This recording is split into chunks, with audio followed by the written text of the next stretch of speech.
Sir आमतौर पे देखा जाता है 20 मिनट्स। सर आमतौर पे देखा जाता है कि जब भी वित्तीय बजट देश में प्रस्तुत किया जाता है तो देश के कुछ वर्ग उस बजट से खुश होते हैं और कुछ वर्ग उस बजट से निराश होते हैं। लेकिन इस बार सरकार ने वो अचीव कर लिया जिसे अचीव करना संभव ही नहीं था। इस सरकार ने इस बजट से लगभग देश के हर वर्ग को निराश किया। They have managed to displease all sections of our society. In fact sir, Bharatiya Janata party के अपने समर्थक भी, अपने वोटर भी इस बजट से बेहद निराश हैं। सर बजट 2024 में अगर आप सर इनको मुझे बोलने दीजिए, नहीं तो मैं if you want me to yield मैं बैठ जाता हूं सर। आप बैठो, आप बोलने दो। माननीय सदस्य, आप बोलो ना। माननीय सदस्य, क्या प्रॉब्लम है? कृपया बैठे। बैठो, क्या बैठ जाए?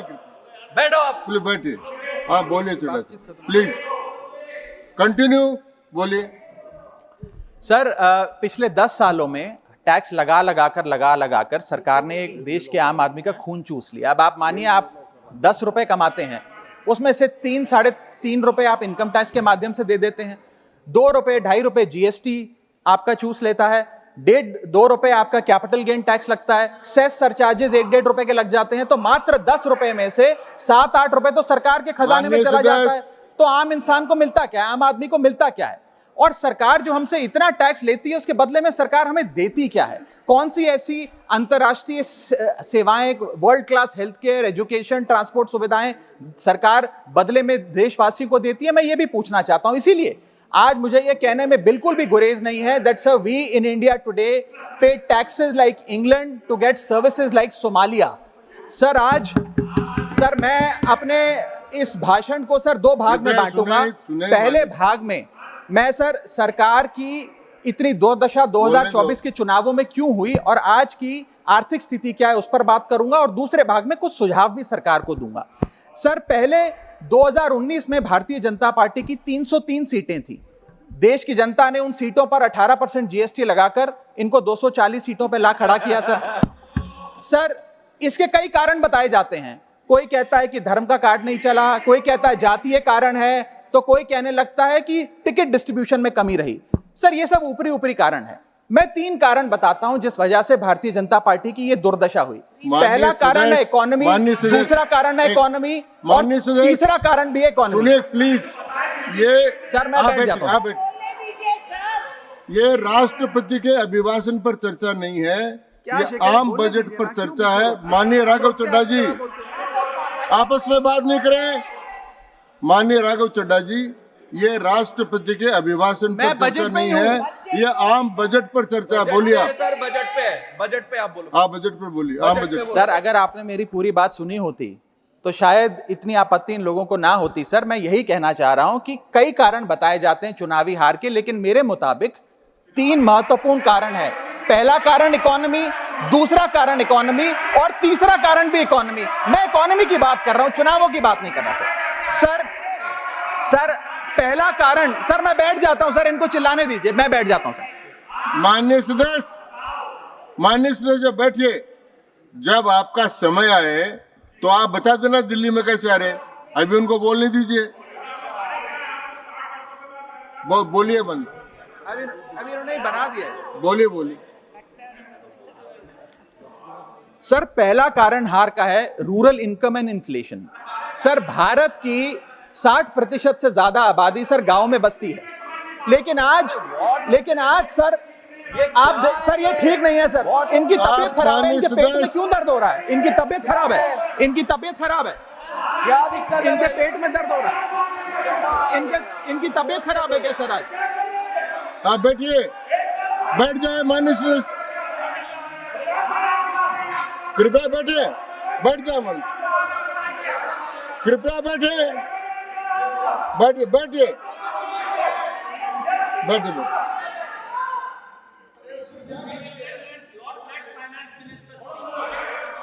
आप माननीय सदस्य डिस्टर्ब मत करें, इनको बोलने दें।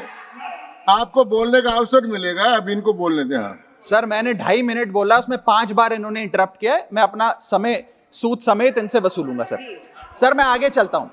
सर इस देश में ये सर, ब्याज पहला मेरा कारण था ब्याज की आदत ठीक नहीं है sir. Rural income and inflation sir, आज rising rural inflation, rural unemployment, low crop yield, income inequality, farmer debt, high input cost, low income, no MSP और क्रॉप लॉसेस के चलते यह आलम है सर कि रूरल इनकम ग्रोथ वित्तीय वर्ष 23-24 में डेकेडल लो पे है, डेकेडल लो पे। और सर इसी के साथ साथ किसानों की आय दुगना करने का वादा था, स्वामीनाथन कमीशन के अनुसार एमएसपी देने का वादा था, वो वादे जब पूरे नहीं हुए तो आलम यह है सर कि पिछले 25 महीने लगातार रियल रूरल वेजेस डिक्लाइन पर हैं लगातार। और इसके साथ साथ यूपीए के दौरान, कांग्रेस पार्टी की सरकार के दौरान फार्म वेजेस में 8.5% का इजाफा देखा गया था। एनडीए 1 के दौरान 3% और एनडीए 2 के दौरान -0.6% का इजाफा देखा गया, यानी कि रूरल वेजेस गिरती जा रही हैं। सर मैं ऐसे साधारण भाषा में समझाता हूं सर 2014 में एक दिहाड़ी मजदूर एक दिन की अपनी दिहाड़ी से 3 केजी अरहर की दाल खरीद सकता था सर आज वही दिहाड़ी मजदूर वर्ष 2024 में एक दिन की दिहाड़ी से 1.5 केजी अरहर दाल खरीद पा रहा है, यानी कि महंगाई भी बढ़ रही है और उसकी आमदनी भी घट रही है। इसका नतीजा क्या हुआ सर? इसका नतीजा यह हुआ कि इनका वोट शेयर घटा, रूरल एरियाज में 5% भाजपा का वोट शेयर घटा, इनके खुद के यूनियन एग्रीकल्चरल मिनिस्टर चुनाव हार गए और 398 रूरल सीट्स में से 2019 में इनको 236 मिली थी, आज 398 सीट्स में से इस बार मात्र 165 सीटें मिली हैं, यानी कि रूरल इंडिया में इनको नकार दिया गया है सर दूसरा मेरा जो आज देश में आर्थिक स्थिति है जिसके कारण इनकी भी ये चुनावों में दशा हुई, उसका है फूड इन्फ्लेशन। सर थाली का बजट बिगड़ गया सर, आटा हो, दूध हो, चावल हो, दही हो, हर वस्तु पे महंगाई का आलम है, जीएसटी का आलम है और लगातार इस देश में फूड इन्फ्लेशन बढ़ता जा रहा है। 9 से 9.5% के लगभग आसपास फूड इन्फ्लेशन मंडरा रही है सर इस देश में। और मैं पूछना चाहता हूं सरकार से कि वो कमोडिटीज जिसमें हम सेल्फ सफिशिएंट थे, वो कमोडिटीज जिसपे हम एक्सपोर्ट किया करते थे, उसमें कैसे महंगाई घुस गई? और अगर वो कमोडिटीज भी महंगी हो गई हैं तो उसका फायदा किसान को क्यों नहीं मिलता? वो सारा पैसा जा कहां रहा है? ये एक बड़ा महत्वपूर्ण सवाल है सर। आटा 2014 में 21 रुपए प्रति केजी बिका करता था, आज 42 रुपए प्रति केजी हो गया है। दूध 30 रुपए प्रति लीटर के आसपास बिका करता था वर्ष 2014 में, आज 2024 में 70 रुपए प्रति लीटर बिकता है सर। देसी घी 2014 में 300 रुपए प्रति केजी पे बिका करता था, आज 2024 में 675 रुपए प्रति केजी बिकता है। अरहर की दाल 80 रुपए प्रति केजी बिका करती थी 2014 में, आज 230 रुपए प्रति केजी बिक रही है। और न जाने कितनी वस्तुओं के दाम आसमान छू रहे हैं सर। और अगर यही रफ्तार रही महंगाई की तो जितनी रफ्तार से 303 से 240 पर आए हैं, उससे तेज रफ्तार से 240 से 120 पर आएंगे सर ये लोग। Sir third reason is unemployment, यानी कि बेरोजगारी। सर इनफॉर्मल सेक्टर हो या फॉर्मल सेक्टर हो, अनऑर्गेनाइज सेक्टर हो या ऑर्गेनाइज सेक्टर हो, हर जगह अनएम्प्लॉयमेंट है। और सीएमआई की रिपोर्ट यह बताती है कि अनएम्प्लॉयमेंट दर ऑर्गेनाइज सेक्टर की इस देश में 9.2% है। अनऑर्गेनाइज सेक्टर की तो बात ही भूल जाइए, ऑर्गेनाइज सेक्टर की अनएम्प्लॉयमेंट दर 9.2% है। और हम लोग अपने देश के ह्यूमन रिसोर्सेस को किस कागार पे लाकर खड़ा कर दिया है उसका आलम देखिए सर। उत्तर प्रदेश सरकार के सचिवालय में पीएन की पोस्ट के लिए 368 नौकरियां निकली, 23 लाख लोगों ने उसके लिए आवेदन पत्र दिए।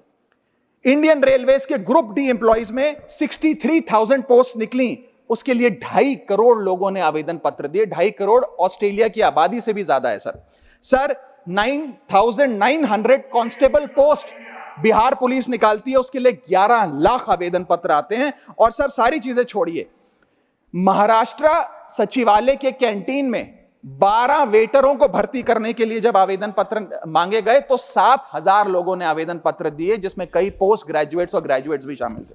सर यह बेरोजगारी का आलम है। चौथा, की सेक्टर स्टैग्नेशन। जितने की सेक्टर्स हैं इस देश में, कंस्ट्रक्शन हो, ट्रेड हो, जो इंप्लॉयमेंट क्रिएट करते, उसमें एक स्टैग्नेशन आता जा रहा है। और इंडस्ट्री का इन्वेस्टमेंट जिसे कहते हैं ग्रॉस फिक्स्ड कैपिटल फॉर्मेशन, वो लगातार घटती जा रही है। और मुझे बताते हुए दुख है कि न्यू प्राइवेट इन्वेस्टमेंट वित्तीय वर्ष 24-25 के पहले क्वार्टर में 25 ईयर लो पर आ खड़ी है, यानी कि निवेश नहीं कर रही है इंडस्ट्री आज भारत देश की। सर, पांचवा कारण है गिरती हुई पर कैपिटा इनकम, यानी कि प्रति व्यक्ति आय। देश के 12 राज्यों में लगातार पर कैपिटा इनकम घटी, उन 12 में से 9 राज्यों में भारतीय जनता पार्टी का वोट शेयर भी घटा। छठा कारण, decline in financial savings and rising debt burden on the Indian household, यानी कि एक औसतन भारतीय परिवार का कर्ज बढ़ता जा रहा है और उसकी सेविंग्स घटती जा रही हैं। फाइनेंशियली हम लोग फ्रेजाइल होते जा रहे हैं और ये रिजर्व बैंक ऑफ इंडिया के गवर्नर ने खुद कहा कि सेविंग्स बैंक अकाउंट खातों में से सेविंग्स गायब होती नजर आ रही हैं। हमारा net financial savings to GDP ratio वो घट रहा है, हाउस होल्ड सेविंग्स हो वो घट रही हैं और लगातार सेविंग्स में डिक्लाइन देखा गया। और मैं सिर्फ बुराई नहीं करना चाहता, मैं सुझाव भी देना चाहता हूं। मैं आने वाले अपने भाषण के भाग में 8-10 महत्वपूर्ण सुझाव भी सरकार के लिए लाया हूं। देश हित में, देश की अर्थव्यवस्था के हित में सुझाव देना चाहता हूं। पहला सुझाव, index minimum wages with inflation, यानी कि न्यूनतम मजदूरी आय को बढ़ती महंगाई के साथ जोड़िए।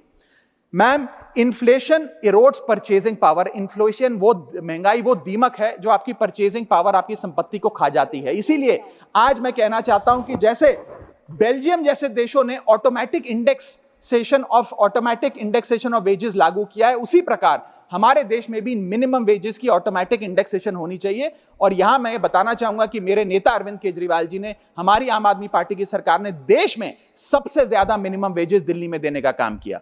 दूसरा मेरा महत्वपूर्ण सुझाव, rework the agricultural pricing formula, यानी कि जब किसान खुले बाजार में अपनी फसल बेचने जाता है मैम, तो वहां पर एक मिनिमम रिजर्व प्राइस होना चाहिए, यानी कि उस प्राइस के नीचे किसान की कमाई नहीं होगी, किसान को उस रेखा के नीचे का दाम नहीं मिलेगा। इससे प्राइस वोलेटिलिटी से किसान बचेगा, इकोनॉमिक सिक्योरिटी किसान को मिलेगी और प्रोडक्शन में कंटिन्यूटी रहेगी। मेरा तीसरा सुझाव, legal guarantee to MSP in accordance with Swaminathan commission report. Swaminathan commission report की बात सुनते सुनते कि हम लागू करेंगे, मेरे भी बाल पक गए हैं, लेकिन आज तक लागू नहीं हुआ। मैं अनुरोध करूंगा सरकार से कि उस लीगल गारंटी को देश के किसान को सौंपे।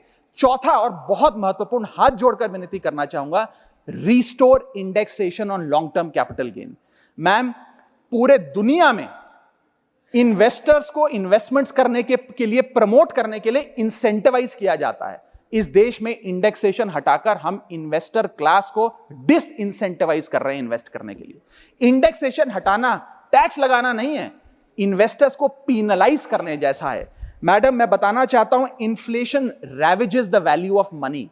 पैसे को खा जाता है इन्फ्लेशन, इसीलिए हम कॉस्ट ऑफ एक्विजिशन को इंडेक्स कर कैपिटल गेन टैक्स की कैलकुलेशन करते हैं। और जो लोग खुश हैं आज कि कैपिटल गेन टैक्स को 20% से घटाकर 12.5 कर दिया है, उनके लिए मैं एक उदाहरण लाया हूं। इस उदाहरण के माध्यम से हम समझ जाएंगे कि कैसे इंडेक्सेशन हटाना इस देश के इन्वेस्टर को एक बहुत बड़ी उसकी जेब पे डाका डालने जैसा है।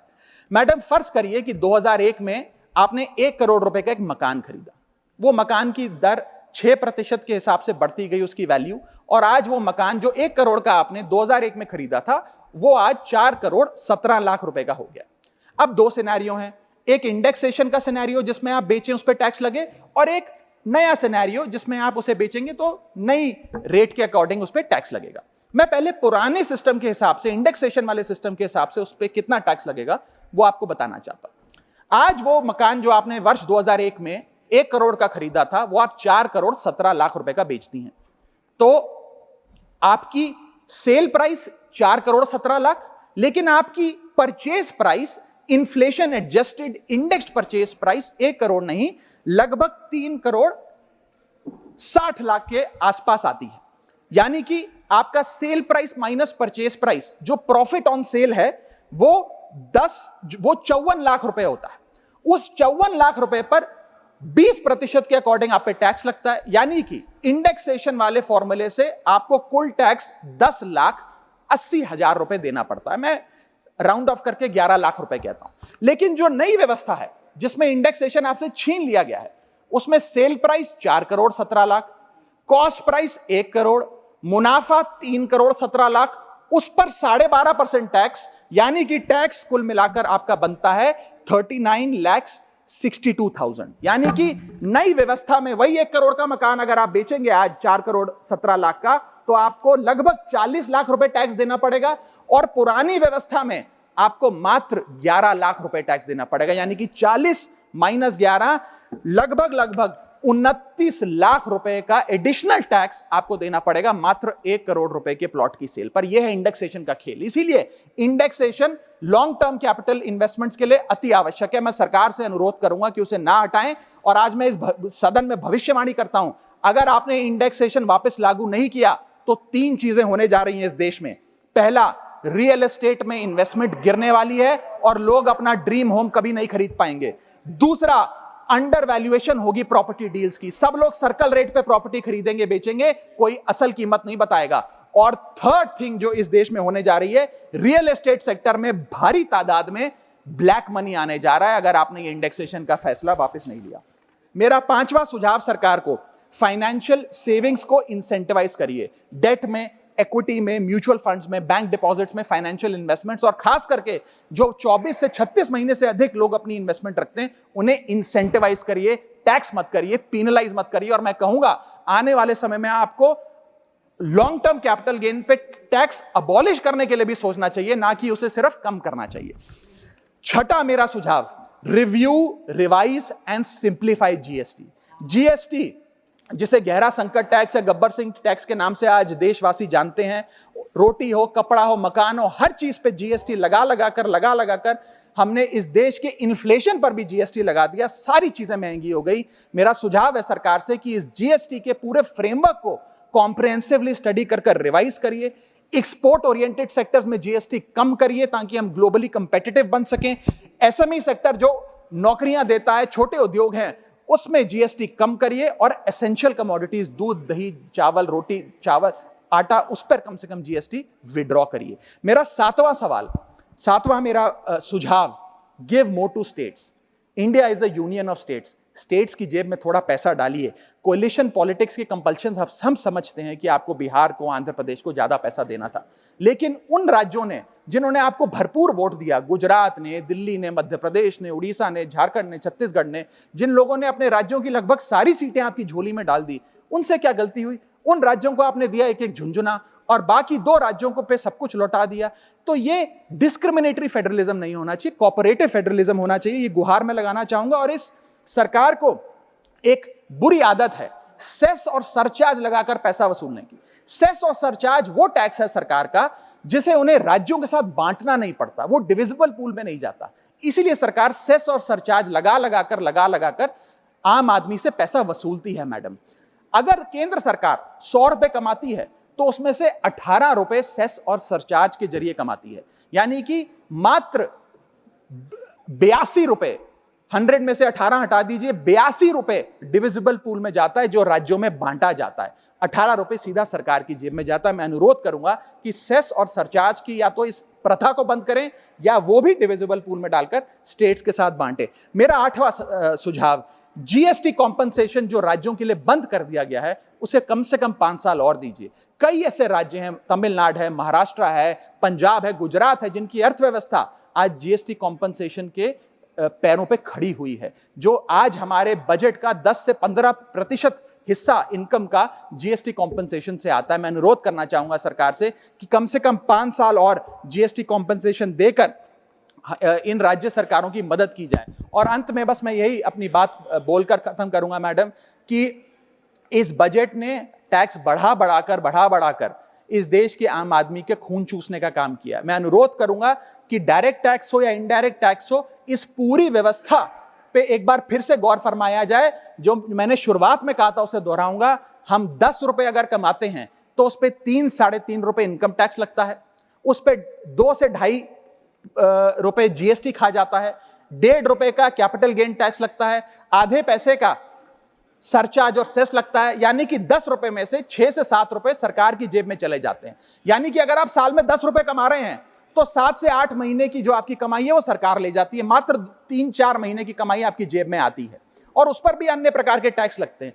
और उसके बदले में हमें कोई सुविधाएं नहीं मिलती है, ना ट्रांसपोर्ट, ना हेल्थ केयर, ना कोई इंफ्रास्ट्रक्चर, कोई ऐसे जैसे और बड़े बड़े विकसित देशों में, United states of America, United kingdom, European countries में जो हाई टैक्स रिजीम्स मानी जाती हैं, उनमें नागरिकों को सुविधा दी जाती है, लेकिन उसके बदले में दिल्ली में, हिंदुस्तान में, देश भर में कोई ऐसी सुविधा केंद्र सरकार नहीं देती है। इसीलिए यह कहा जाता है that we impose taxes like the Europeans do to get services like sub-Saharan countries। मैं अनुरोध करूंगा सरकार से कि इस टैक्स फ्रेमवर्क को डायरेक्ट हो या इनडायरेक्ट टैक्स हो, उसका भी एक कॉम्प्रिहेंसिव रिव्यू करे। बहुत बहुत शुक्रिया।